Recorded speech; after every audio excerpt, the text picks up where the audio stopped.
Hello there. On behalf of Forge College, I'm excited to guide you through this next step. You've just wrapped up the Filecoin protocol overview, so you're already comfortable with complex networks. Now we're shifting gears to the world of retail. Today, we are exploring advanced payment patterns and QR overview. This is a vital piece of the Web 2 integration track within advanced payment flows. Think about your morning coffee run. You order a latte, swipe a plastic card, hear a satisfying beep, and you're out the door. The whole thing feels like a single, unified moment. That's a synchronous event. The cash register and your bank are essentially holding hands, talking back and forth in real time. The register asks a question, the bank answers immediately, and the transaction is settled before the foam on your latte even settles. Web3 payments using QR codes work differently.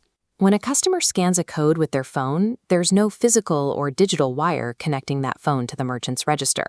They're two separate devices living on two completely different timelines.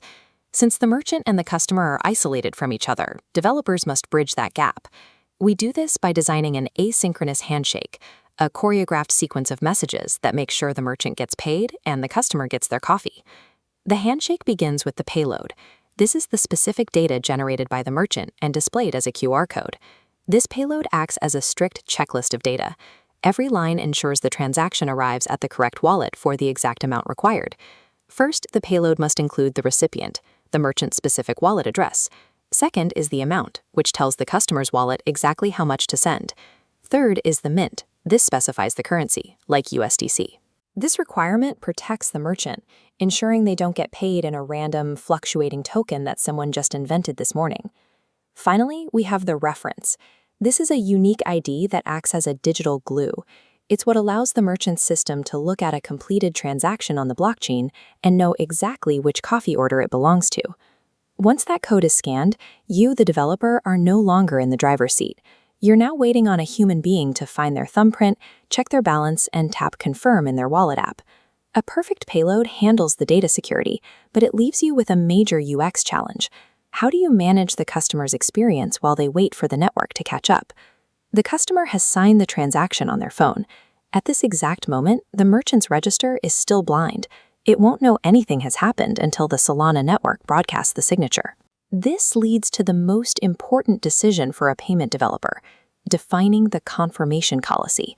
Basically, how sure do you need to be before you hand over the goods? First is the optimistic model. The merchant system marks the order as paid the very second it detects a signature.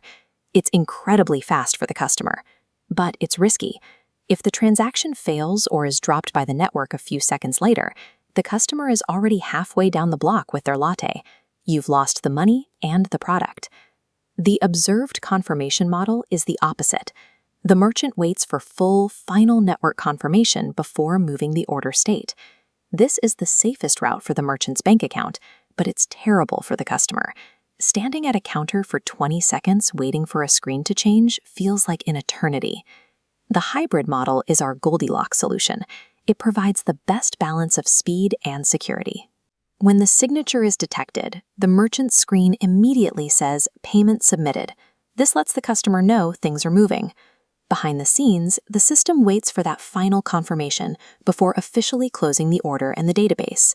Designing a great checkout is about matching the cold, hard logic of blockchain finality to the human patience of a person standing in a busy line.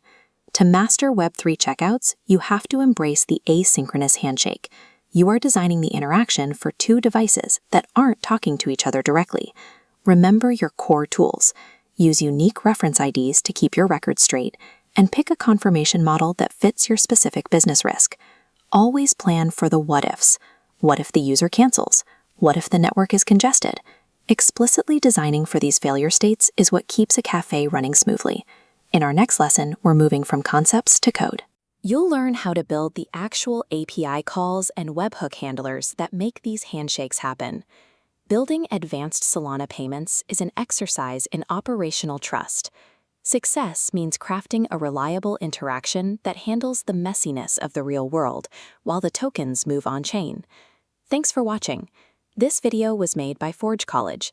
If you want to dive deeper into Solana or other Web3 topics, come visit us at forge.com.